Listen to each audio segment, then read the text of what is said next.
Hello everyone, I am Damayanti. Welcome to my YouTube channel. एवं मु आलोचना करी +3 6 सेमिस्टर DSC 3 भंगा खेलना किशोरी चरण दास। क्वेश्चन नंबर 1, भंगा खेलना गल्पर नामकरण सार्थकता प्रतिपादन कर। एक प्रतीकात्मक क्षुद्र गल्प भाव भंगा खेलना क्षुद्र गल्पटी नामित आलोचना कर।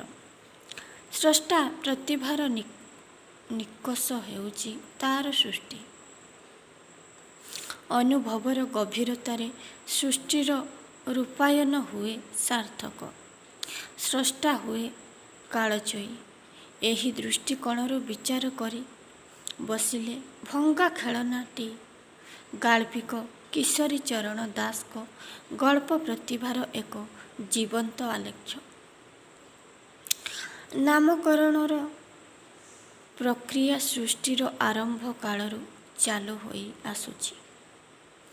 ପଦାର୍ଥ ହେଉ ବା ବ୍ୟକ୍ତି ବିଶେଷ ହେଉ, ଏହି ନାମକରଣ ଦ୍ୱାରା ହିଁ ସେ ନିଜର ପରିଚୟ ପ୍ରଦାନ କରିଥାଏ।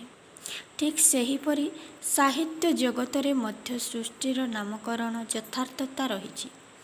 ସୃଷ୍ଟି ପରେ ସ୍ରଷ୍ଟା ତାହାକୁ ନାମକରଣ କରିବାରେ ନିଜସ୍ୱ ଗଭୀର ଭାବାଲେଖକୁ ପ୍ରୟୋଗ କରିଥାଏ। ସାହିତ୍ୟରେ ନାମକରଣର ସ୍ୱରୂପ ନିର୍ଣ୍ଣୟ କଲାବେଳେ ଏହାକୁ ଦ୍ୱିବିଧ ଦୃଷ୍ଟିକୋଣରୁ ବିଚାର କରାଯାଇଥାଏ। ଗୋଟିଏ ହେଉଛି ବିଷୟଭିତ୍ତିକ ଓ ଅନ୍ୟଟି ହେଉଛି ଚରିତ୍ର ଭିତ୍ତିକ। କିନ୍ତୁ ଭଙ୍ଗା ଖେଳନା କ୍ଷୁଦ୍ର ଗଳ୍ପଟି ଏକ ପ୍ରତୀକାତ୍ମକ କ୍ଷୁଦ୍ର ଗଳ୍ପ ଭାବରେ ପରିଚିତ। କାବ୍ୟର ନାୟିକା ହେଉଛି 10 ବର୍ଷ ବୟସର କିଶୋରୀ ଗୀତା। ଏକ ମଳିନ ଅପରାହ୍ନର ସୌନ୍ଦର୍ଯ୍ୟ ଭିତରେ ବିରାଟ ପରିବର୍ତ୍ତନକୁ ସେ ଲକ୍ଷ୍ୟ କରିଛି ତାର ବାପା ଆଉ ବୋଉକୁ କେନ୍ଦ୍ର କରି। ଅତୀତରେ ତାର ବୋଉ ଓ ବାପା ଖୁସି ହେଉଥିଲେ। ହସ ଖୁସିରେ ତାଙ୍କ ସଂସାର ଗତି କରି ଚାଲିଥିଲା। ଖୁସି ହେବାର ସମସ୍ତ ଉପାଦାନ ତାର ଜୀବନ ଖେଳନାଟିକୁ ଆନନ୍ଦମୟ କରୁଥିଲା। ଆଜି ତାର ସେହି ମନର ଖେଳନାଟି ଭାଙ୍ଗି ଯାଇଛି। ବୋଉ ସର୍ବଦା ରାଗୁଛନ୍ତି, ବାପା ସବୁବେଳେ ଚୁପଚାପ ବସୁଛନ୍ତି। ମିଛଟାରେ ବୋଉ ରାଗୁଛନ୍ତି ଗୀତା ଉପରେ। ତାଙ୍କ ଚରିତ୍ରରେ ଏକ ଅସ୍ୱାଭାବିକ ପରିବର୍ତ୍ତନ ଘଟିଛି।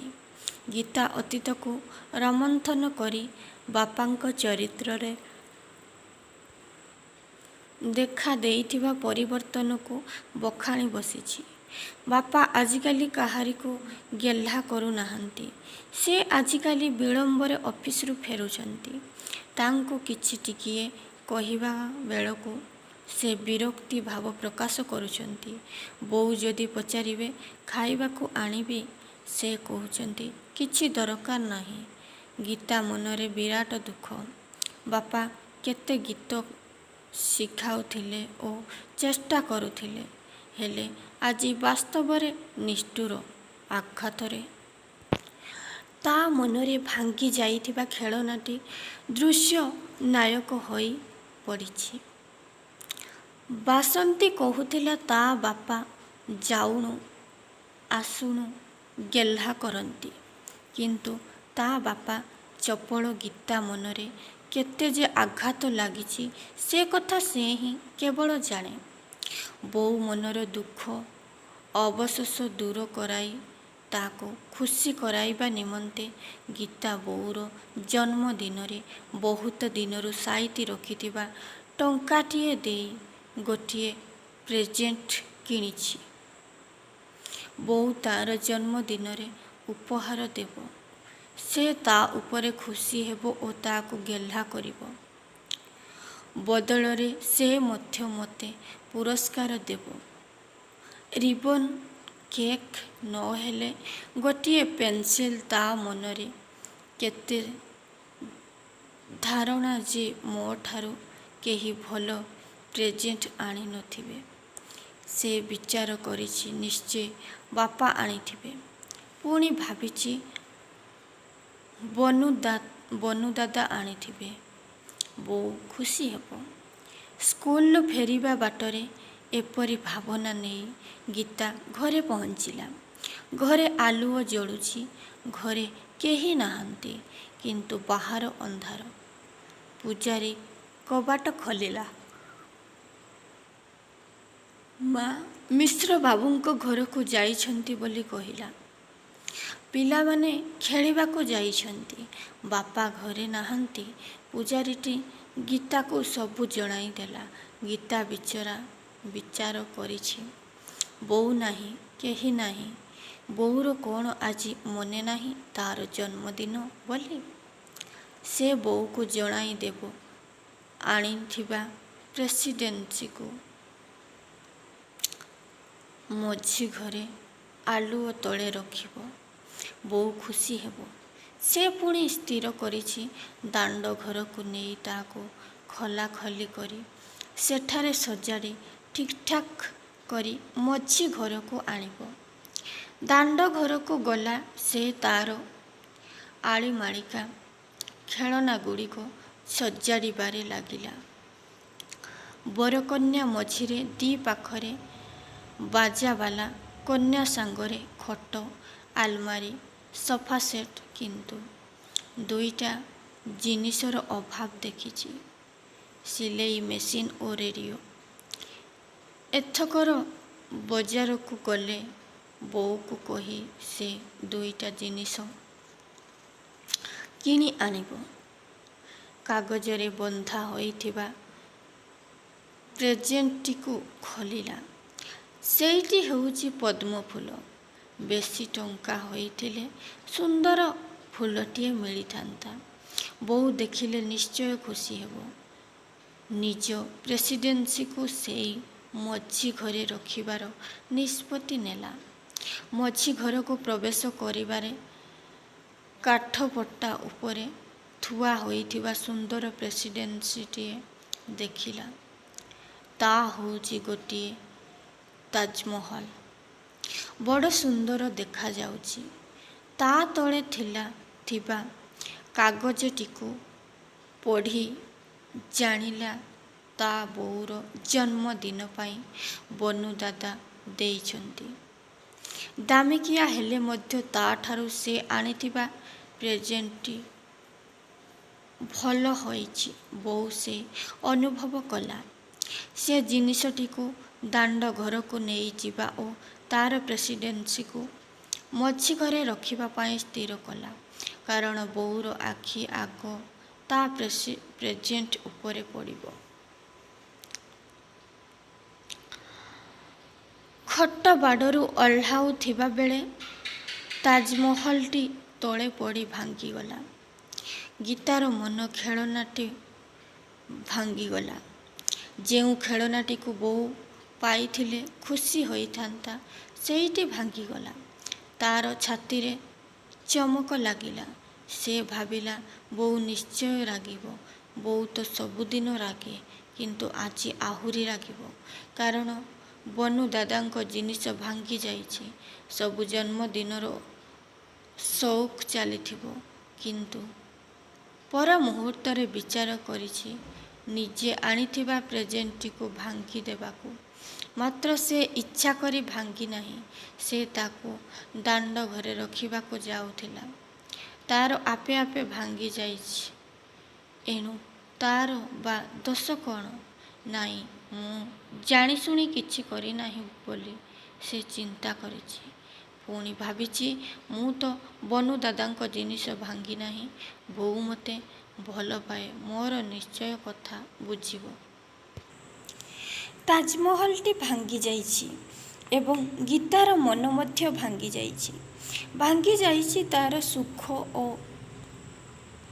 ବୋଉର ଜନ୍ମଦିନର ସଉକ। ଖେଳନାଟି ଭାଙ୍ଗି ଯାଇଛି। ସମୃଦ୍ଧି ଭାଙ୍ଗି ଯାଇଛି ଓ ଗୀତା ମନର ଝଲକ ଭାଙ୍ଗି ଯାଇଛି। କ୍ଲାସରେ ଫାଷ୍ଟ ହୋଇ ସେ ଯେଉଁ ଆନନ୍ଦ ପାଇଥିଲା, ବୋଉକୁ ସେ କଥା କହିଥାନ୍ତା ଓ ନିଜ ପ୍ରେଜେଣ୍ଟଟିକୁ ଦେଇଥାନ୍ତା, କିନ୍ତୁ ସେ ସବୁ ଭଙ୍ଗା ତାଜମହଲ ଭିତରେ ଖଣ୍ଡ ଖଣ୍ଡ ହୋଇ ଭାଙ୍ଗି ଯାଇଛି। ବାସ୍ତବରେ ଗାଳ୍ପିକ ଭାଙ୍ଗି ଯାଇଥିବା ତାଜମହଲଟିକୁ ବିଷୟବସ୍ତୁର ମୁଖ୍ୟ ବିଭାଗ ରୂପେ ଗ୍ରହଣ କରି କ୍ଷୁଦ୍ର ଗଳ୍ପକୁ ଭଙ୍ଗା ଖେଳନା ନାମରେ ଏକ ପ୍ରତୀକାତ୍ମକ ନାମକରଣ କରିଛନ୍ତି। ଏଣୁ ଆଲୋଚ୍ୟ କ୍ଷୁଦ୍ର ଗଳ୍ପର ନାମକରଣ ଏକ ସାର୍ଥକ ରୂପ ଦେଇଛି। ଏହା ଅତ୍ୟନ୍ତ ମର୍ମସ୍ପର୍ଶୀ ଓ ହୃଦୟସ୍ପର୍ଶୀ ହୋଇଛି। କ୍ୱେଶ୍ଚନ୍ ନମ୍ବର 2, ଭଙ୍ଗା ଖେଳନା ଗଳ୍ପ ଶିଶୁ ମନର ଏକ ମାର୍ମିକ ଅଭିବ୍ୟକ୍ତି ଆଲୋଚନା କର। ଗାଳ୍ପିକ କିଶୋରୀ ଚରଣ ଦାସ ଓଡ଼ିଆ କ୍ଷୁଦ୍ରଗଳ୍ପ ସାହିତ୍ୟ ସାଧନାର ଏକ ମୂର୍ତ୍ତିମନ୍ତ ପ୍ରତୀକ। ଶେଷହୀନ ମଣିଷ ଜୀବନର ରହସ୍ୟ ମନର ଗ୍ରନ୍ଥକୁ ଅନୁଶୀଳନ କରି ବହୁରଙ୍ଗୀ ମଣିଷର ସ୍ୱରୂପକୁ ସେ ଉଦ୍ଘାଟନ କରିଛନ୍ତି।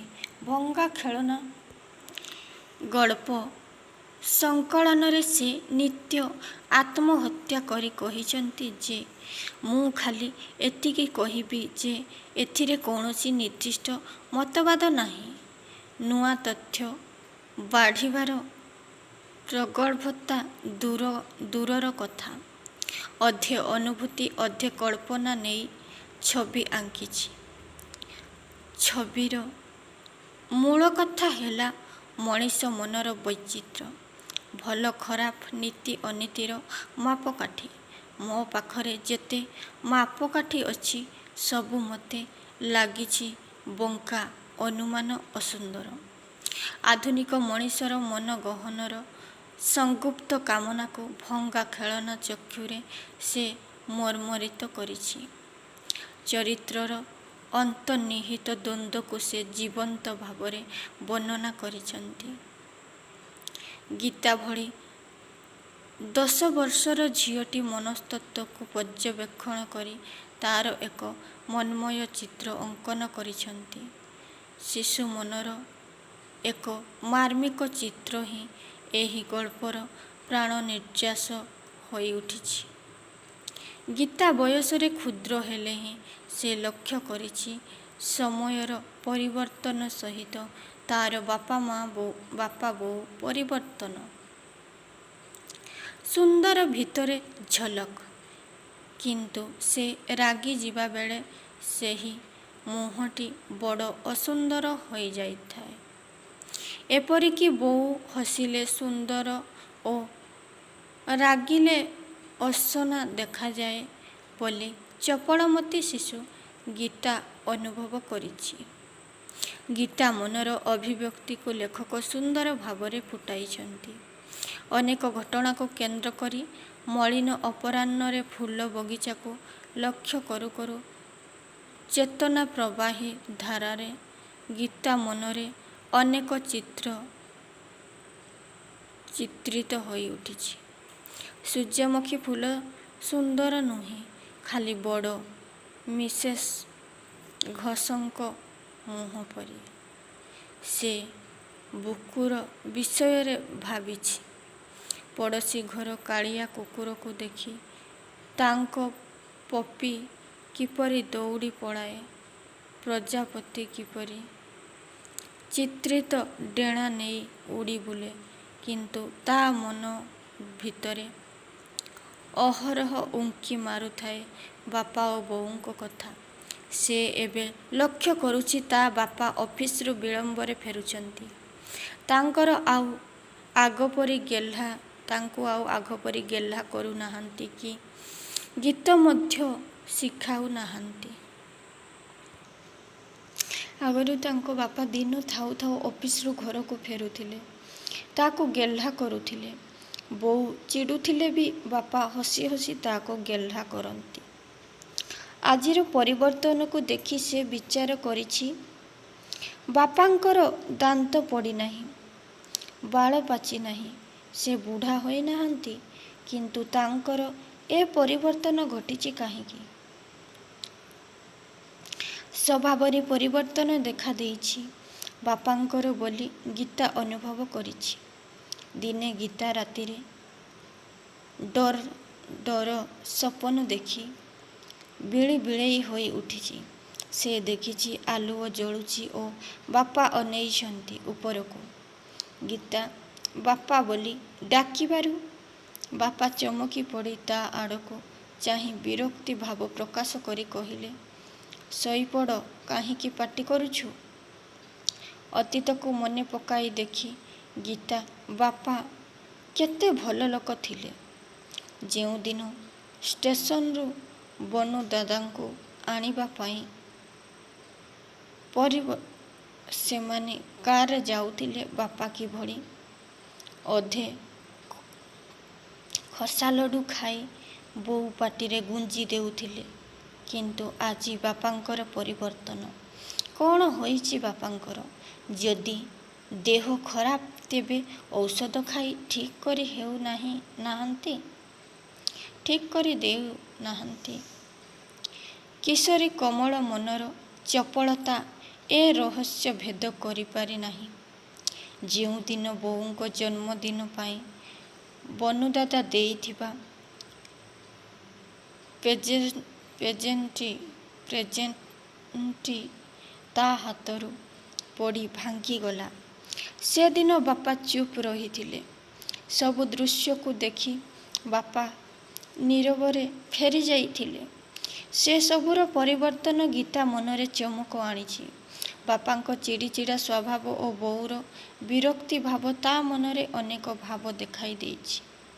ଅତୀତରେ ଗୀତା ଦେଖିଛି ରୋଷେଇ ଘର ଧୂଆଁରେ ପଶି ବୋଉ ଖାଦ୍ୟ ପ୍ରସ୍ତୁତ କରନ୍ତି। ଖୁସି ହୁଅନ୍ତି ଫୁଲ ବଗିଚାକୁ ଦେଖି। କିନ୍ତୁ ଆଜିକାଲି ତାର ରୋଷେଇରେ ମନ ନାହିଁ କି ବଗିଚା ମଧ୍ୟରେ ଦେଖୁନାହାନ୍ତି। ଖାଲି ସବୁବେଳେ ମାଳି ଉପରେ ରାଗୁଛନ୍ତି। ବୋଉର ସଦାସର୍ବଦା ଚିଡ଼ିଚିଡ଼ା ସ୍ୱଭାବ ଓ ବିରକ୍ତି ଭାବ ଗୀତାକୁ ଅସହ୍ୟ ଲାଗିଛି। ଦିନେ ଗୀତାର ବାପାଙ୍କ ଅନୁପସ୍ଥିତିରେ ବୋଉ ସହିତ ବନୁ ଦାଦାଙ୍କ ହାସ ପରିହାସ, ବନୁ ଦାଦାଙ୍କ ମୁହଁରେ ହସ ଆଉ କେତେ କଥା ଗୀତାଙ୍କୁ ଚକିତ କରିଥିଲେ। ସେହି ଦିନର ଭାବ ଭାବନାକୁ ଚିତ୍ରିତ କରି ଗାଳ୍ପିକ ଗୀତା ମନର ମାନସିକ ବ୍ୟାପାରକୁ ଖୁବ୍ ସୁନ୍ଦର ଭାବରେ ଚିତ୍ରଣ କରିଛନ୍ତି। ସେଭଳି ବନୁ ଦାଦାଙ୍କ ପୁଅ ବାବୁଆଙ୍କୁ ନେଇ ତା ମନରେ ପ୍ରତିକ୍ରିୟା ନୀରା ବ୍ୟାପାରକୁ ଖୁବ୍ ସୁନ୍ଦର ଭାବରେ ଚିତ୍ରଣ କରିଛନ୍ତି।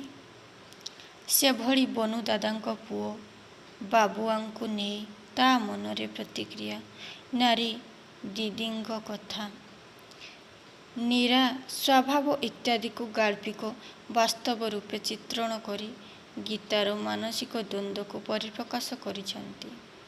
ବୋଉର ଜନ୍ମଦିନ ଉପଲକ୍ଷେ ବହୁ ଦିନରୁ ସାଇତି ରଖିବା ଗୋଟିଏ ଟଙ୍କା ବଦଳରେ ପ୍ରେଜେଣ୍ଟ କିଣିଛି ଓ ବୋଉକୁ ଖୁସି କରାଇବାର ଅଭିଳାଷ ରଖିଛି।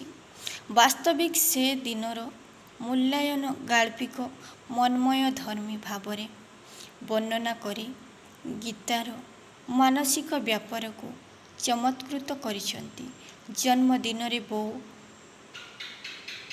ଖୁସି ହେଲେ ବର୍ଷଯାକ ଖୁସି ହେବେ, ଏହି ଆଶା ମନରେ ରଖି ଗୀତା ବୋଉକୁ ସୁନ୍ଦର ପ୍ରେଜେଣ୍ଟଟିଏ ଦେବା ପାଇଁ ସ୍ଥିର କରିଛି। ତାର ପ୍ରେଜେଣ୍ଟଟି ହେଉଛି ଶାମୁକା ଖଚିତ ପଦ୍ମ ଫୁଲଟିଏ। ହାତ ଚକ୍ ଚକ୍ ଧଳା ଓ ଖୁବ୍ ସୁନ୍ଦର ଦେଖାଯାଉଛି। ଅଧିକା ପଇସା ହୋଇଥିଲେ ପ୍ରେଜେଣ୍ଟଟି ଆହୁରି ଭଲ ହୋଇଥାନ୍ତା ବୋଲି ସେ ମନରେ ଧାରଣା କରିଛି।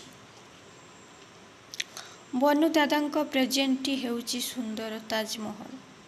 ଗୀତା ମନରେ ସନ୍ଦେହ ଜାତ ହୋଇଛି ଯେ ବୋଉ କାହାକୁ ଦେଖିଲେ ବେଶି ଖୁସି ହେବ। ସେ ବିଚାର କରିଛି ତାଜମହଲକୁ ଦାଣ୍ଡ ଘରେ ରଖି ତାର ପ୍ରେଜେଣ୍ଟଟିକୁ ମଝି ଘରେ ରଖିବ। କାରଣ ବୋଉର ଆଖି ଆଗ ତା ପ୍ରେଜେଣ୍ଟ ଉପରେ ପଡ଼ିବ। ତେଣୁ ସେ ଖୁସି ହେବ। ଏହି ମୁହୂର୍ତ୍ତରେ ଗୀତା ହାତରୁ ତାଜମହଲଟି ତଳେ ପଡ଼ି ଭାଙ୍ଗି ଯାଇଛି। ତା ମନରେ ଚମକ ସୃଷ୍ଟି ହୋଇଛି। କାରଣ ବୋଉ ବିରକ୍ତି ହେବ। କିନ୍ତୁ ସେ ପୁନଶ୍ଚ ଭାବିଛି ଯେ ସେ ଜାଣିଶୁଣି କିଛି କରିନାହିଁ। ମୁଁ ବନୁଦାଦାଙ୍କ ଜିନିଷ ଭାଙ୍ଗି ନାହିଁ। ବୋଉ ମୋତେ ଭଲ ପାଏ। ବୋଉ ବୁଝିବ। ଭାବିଛି ଯେ ସେ ଜାଣୁଛି କିଛି କରିନାହିଁ। ମୁଁ ବନୁଦାଦାଙ୍କ ଜିନିଷ ଭାଙ୍ଗି ନାହିଁ। ବୋଉ ମୋତେ ଭଲ ପାଏ। ବୋଉ ବୁଝିବ। ମାନସିକ ଦ୍ୱନ୍ଦ୍ୱରେ ଅନେକ ପ୍ରତିକ୍ରିୟା ସହିତ ଗୀତା ବିଚାର କରିଛି। ବୋଉ ଫେରିବ, ବନୁଦାଦା ଆସିବେ। ମୁହଁରେ ସେହି ମୁରୁକି ହସ। ବାପା ଆସିବେ, କିନ୍ତୁ ସେଥିରେ ତା'ର କିଛି ଯାଆସ ନାହିଁ। ଭଙ୍ଗା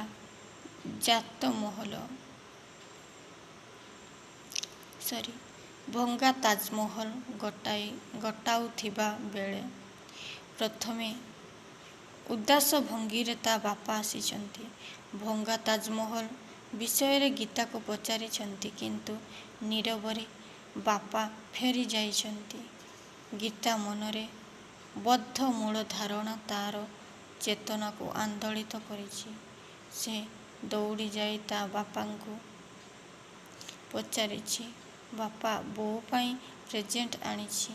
ବାସ୍ତବତା ଦୃଷ୍ଟିକୋଣରୁ ବିଚାର କରି ବସିଲେ ଗାଳ୍ପିକ ଗୀତା ମନର ସାର୍ଥକ ରୂପ ଚିତ୍ରଣରେ ସ୍ୱୀୟ ପ୍ରତିଭାର ବଳିଷ୍ଠତାର ପ୍ରମାଣ ଦେଇଛନ୍ତି। ଟଙ୍କା ବଦଳରେ ପ୍ରେଜେଣ୍ଟ କିଣିଛି ଓ ବୋଉକୁ ଖୁସି କରାଇବାର ଅଭିଳାଷ ରଖିଛି। ବାସ୍ତବିକ ସେହି ଦିନର ମୂଲ୍ୟାୟନ ଗାଳ୍ପିକ ମନ୍ମୟଧର୍ମୀ ଭାବରେ ବର୍ଣ୍ଣନା କରି ଗୀତାର ମାନସିକ ବ୍ୟାପାରକୁ ଚମତ୍କୃତ କରିଛନ୍ତି। ଜନ୍ମଦିନରେ ବୋଉ ଖୁସି ହେଲେ ବର୍ଷଯାକ ଖୁସି ହେବେ, ଏହି ଆଶା ମନରେ ରଖି ଗୀତା ବୋଉକୁ ସୁନ୍ଦର ପ୍ରେଜେଣ୍ଟଟିଏ ଦେବା ପାଇଁ ସ୍ଥିର କରିଛି। ତା'ର ପ୍ରେଜେଣ୍ଟଟି ହେଉଛି ଶାମୁକା ଖଚିତ ପଦ୍ମ ଫୁଲଟିଏ। ତାହା ଚକ୍ ଚକ୍ ଧଳା ଓ ଖୁବ୍ ସୁନ୍ଦର ଦେଖାଯାଉଛି। ଅଧିକା ପଇସା ହେଲେ ପ୍ରେଜେଣ୍ଟଟି ଆହୁରି ଭଲ ହୋଇଥାନ୍ତା ବୋଲି ସେ ମନରେ ଧାରଣା କରିଛି।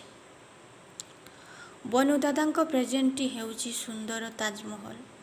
ଗୀତା ମନରେ ସନ୍ଦେହ ଜାତ ହୋଇଛି ଯେ ବୋଉ କାହାକୁ ଦେଖିଲେ ବେଶି ଖୁସି ହେବ।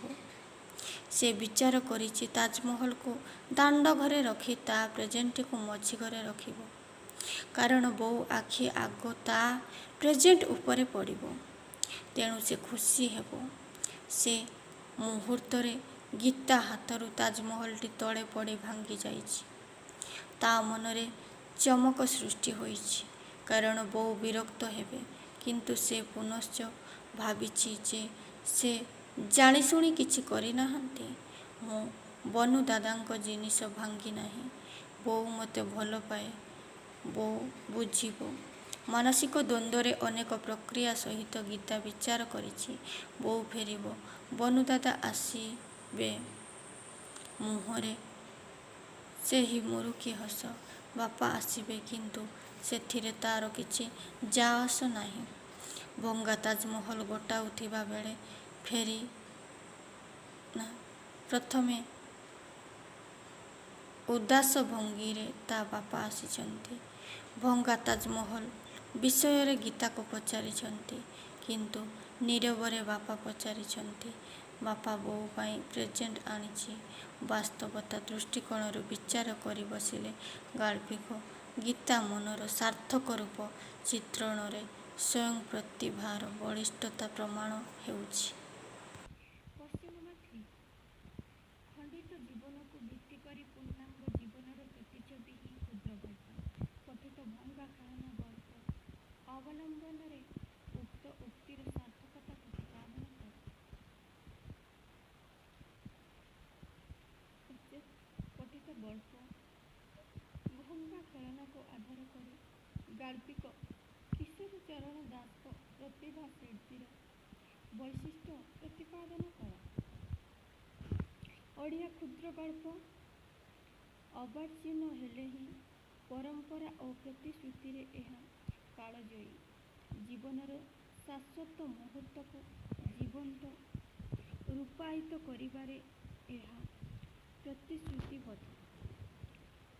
ଚପଳତାର କ୍ଷଣିକ ଚମକରେ ଅନ୍ଧକାରଚ୍ଛନ୍ନ ରଜନୀ ଉଦ୍ଭାସିତ ହୋଇଛି ଭଳି ମୁହୂର୍ତ୍ତର କ୍ଷଣିକ ସଂଘର୍ଷରେ ସମଗ୍ର ଜୀବନର ସତ୍ତାକୁ ନେଇ ଏହା ରୁଦ୍ଧିମନ୍ତ। ଜୀବନର ପୂର୍ଣ୍ଣାଙ୍ଗ ପ୍ରଲମ୍ବିତ କାହାଣୀ ଅପେକ୍ଷା ଏହା କ୍ଷିପ୍ର ଅଥଚ ଖଣ୍ଡିତାଂଶର ଭାବାବେଗକୁ ନେଇ ପ୍ରାଣବନ୍ତ। ସମୟର ବିବର୍ତ୍ତନ ଓ ପରିବର୍ତ୍ତନ ଧାରାରେ କ୍ଷୁଦ୍ର ଗଳ୍ପ ଏକ ମାର୍ଜିତ ଓ ଭାବମୂର୍ତ୍ତି ରୂପ ଗ୍ରହଣ କରିଛି। ତା ଫଳରେ ସମୟର ପ୍ରାଣସ୍ପନ୍ଦନକୁ ଏହା ସାର୍ଥକ ଭାବରେ ପରିପ୍ରକାଶ କରିଛି। ଗାଳ୍ପିକ କିଶୋରୀଚରଣ କ୍ଷୁଦ୍ର ଗଳ୍ପକୁ ଆଧାର କରି ଜୀବନର ଗୋଟିଏ ରସଘନ ମୁହୂର୍ତ୍ତର ଚିତ୍ରଣ କଲାବେଳେ ଘଟଣାର ଏକମୁଖୀନତା ଓ ଲକ୍ଷ୍ୟର ନିର୍ଦ୍ଦିଷ୍ଟ ଭାବଧାରାକୁ ବର୍ଣ୍ଣନା କରିଛନ୍ତି। କ୍ଷୁଦ୍ର ଗଳ୍ପର ପ୍ରଜାପତି ଲଘୁପକ୍ଷ ପ୍ରଜାପତି ଭଳି ହୃଦୟଗ୍ରାହ୍ୟ ହୋଇଥାଏ। ଏହାର ତତ୍ତ୍ୱ ଓ ଉପଦେଶ ବର୍ଜିତ ହୋଇ ମୁହୂର୍ତ୍ତ ସର୍ବସ୍ୱ ଜୀବନ ଭାବ ଧାରାରେ ନେଇ ପ୍ରମତ୍ତ ହୁଏ। ତେଣୁ କ୍ଷୁଦ୍ର ଗଳ୍ପ ପାଠକୀୟ ଚିନ୍ତା ଚେତନାରେ ଚମକ ଆଣେ। ପରିମିତ ସମୟ ମଧ୍ୟରେ ଜୀବନ ଖଣ୍ଡ ଖଣ୍ଡ ଆବେଗକୁ ନେଇ ଗତି କଲାବେଳେ ପାଠକ ଏହି ମୁହୂର୍ତ୍ତ ସର୍ବସ୍ୱର ଚିତ୍ରଣ ଦେଖି ଆତ୍ମହରା ହୁଏ। କ୍ଷୁଦ୍ର ଗଳ୍ପର ଶବ୍ଦ ସଂଯୋଜନ ବାକ୍ୟ ଗଠନର ଆଙ୍ଗିକ ଓ ଆତ୍ମିକ ଚିନ୍ତାଧାରାରେ ସମନ୍ୱୟ ଘଟିଥାଏ। କଥାବସ୍ତୁ ବୟାନରେ ଗାଳ୍ପିକର ଯେଉଁ ବିଶ୍ୱସ୍ତ ବାର୍ତ୍ତାବହକୁ ହୁଏ, ଚରିତ୍ର ଚିତ୍ରଣକୁ ସତ୍ୟ ଅନୁବର୍ତ୍ତୀ କରି ଦ୍ୱନ୍ଦ୍ୱ ସଂଘର୍ଷ ଓ ସାମାଜିକ ଆଙ୍ଗିକର ଭିତରେ ସାର୍ଥକତା ଆଣିଥାଏ। ଗାଳ୍ପିକ କିଶୋରୀଚରଣ ଦାସ ଓଡ଼ିଆ କ୍ଷୁଦ୍ର ଗଳ୍ପ ସାଧନା କ୍ଷେତ୍ରରେ ଜଣେ ଅନନ୍ୟ ସାଧାରଣ ପ୍ରତିଭା। ତାଙ୍କର ସାଧନାର ସ୍ୱାକ୍ଷର ବହୁବିଧ ସୃଷ୍ଟିରେ ଭାସ୍ୱର ଓ ଭାବଗର୍ଭକ। ଏହା ସ୍ରଷ୍ଟା ପ୍ରାଣର ଆବେଦନ ବୌଦ୍ଧିକ ଆଧୁନିକ ମଣିଷର ନିଃସଙ୍ଗତା ସ୍ୱାର୍ଥପର ଆଚରଣରେ ହୀନମନ୍ୟତା ପରିବାରର ପରିବେଶ ମଧ୍ୟରେ ମୂଲ୍ୟହୀନତା ଅବଚେତନ ମନର ସୂକ୍ଷ୍ମ ବିଶ୍ଳେଷଣ ଓ ଅସହାୟତା ଇତ୍ୟାଦିର ବଳିଷ୍ଠ ଭାବାବେଗର ସ୍ୱାକ୍ଷର ବହନ କରିଛି। ତାଙ୍କ ଚରିତ୍ର ଗ୍ରନ୍ଥଗୁଚ୍ଛରେ ଆମର ପକ୍ଷରେ ଭାଷାଶୈଳୀରେ ସଂଯମତା ସଚେତନତା ଓ ସୌକୁମାର୍ଯ୍ୟ ହେଉଛି ତାଙ୍କ ଶୈଳୀର ଏକ ବଳିଷ୍ଠ ଆଲେଖ୍ୟ। ମଣିଷର ସମଷ୍ଟିଭୂତ ଅବଚେତନ ସ୍ତରରେ ଦେଖା ଦେଇଥିବା ବହୁରଙ୍ଗୀ ମଣିଷର ସ୍ୱରୂପକୁ ବର୍ଣ୍ଣନା କରି ସେ ଯେଉଁ ନୂତନତାର ସ୍ପର୍ଶରେ ଓଡ଼ିଆ ଗଳ୍ପ ସାହିତ୍ୟକୁ ରୁଦ୍ଧିମନ୍ତ କରିଛନ୍ତି, ତାହା ଏଠାରେ ଆଲୋଚନାର ସାମଗ୍ରୀ ମାତ୍ର। ତେଣୁ ଗାଳ୍ପିକଙ୍କ ସମତ ଏଠାରେ ଉଦ୍ଧାର କରାଯାଇପାରେ ଯେ, ମୁଁ ଖାଲି ଏତିକି କହିବି ଯେ ଏଥିରେ କୌଣସି ନିର୍ଦ୍ଦିଷ୍ଟ ମତବାଦ ନାହିଁ। ନୂଆ ତଥ୍ୟ ବଢ଼ିବାର ପ୍ରଗଳ୍ଭତା ଦୂରର କଥା, ଅଧେ ଅନୁଭୂତି ଅଧେ କଳ୍ପନା ଦେଇ ଛବି ଆଙ୍କୁଛି। ଛବିର ମନକଥା ହେଲା ମନୁଷ୍ୟ ମନର।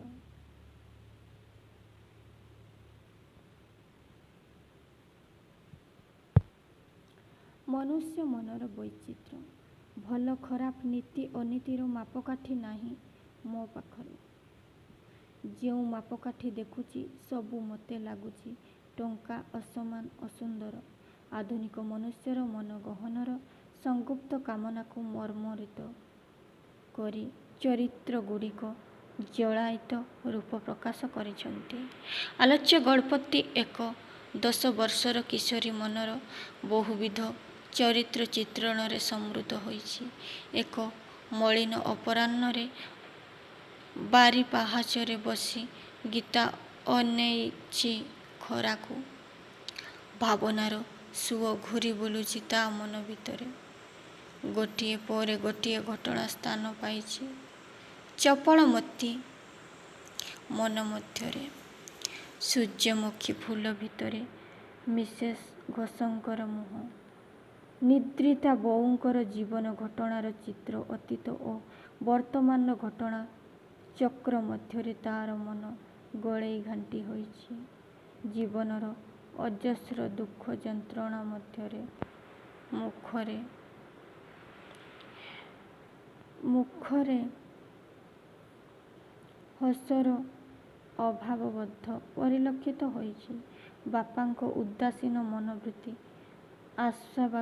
ଅସ୍ୱାଭାବିକ କ୍ରୋଧ, ମନର ଯନ୍ତ୍ରଣାକୁ ହିଁ ଉପଲବ୍ଧି କରି ପାରିଛି ଗୀତା।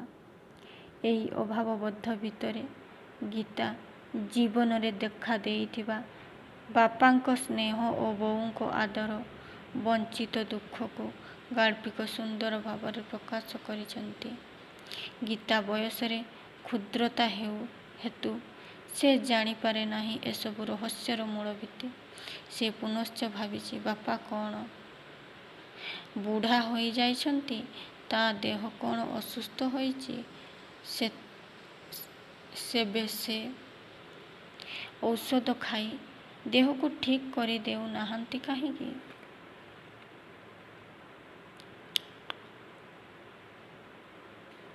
ଗାଳ୍ପିକ କିଶୋରୀ ପ୍ରତିଭାର ମୂଲ୍ୟାୟନ କରିବାକୁ ବସିଲେ ଭଙ୍ଗା ଖେଳନା ଗଳ୍ପଟି କଳା ଦୃଷ୍ଟିରୁ ଯେତିକି ସମୃଦ୍ଧ, ଶିଳ୍ପ ବୈଶିଷ୍ଟ୍ୟରେ ମଧ୍ୟ ସେତିକି ପ୍ରାଣସ୍ପର୍ଶୀ ହୋଇଛି। ଆଜିର ଆଲୋଚନା ଏତିକିରେ ସମାପ୍ତ କରୁଛି। ପରବର୍ତ୍ତୀ ଭିଡ଼ିଓରେ ଅନ୍ୟ ଲଙ୍ଗ କ୍ୱେଶ୍ଚନ୍ ଗୁଡ଼ିକ ଆଲୋଚନା କରିବି। ନମସ୍କାର।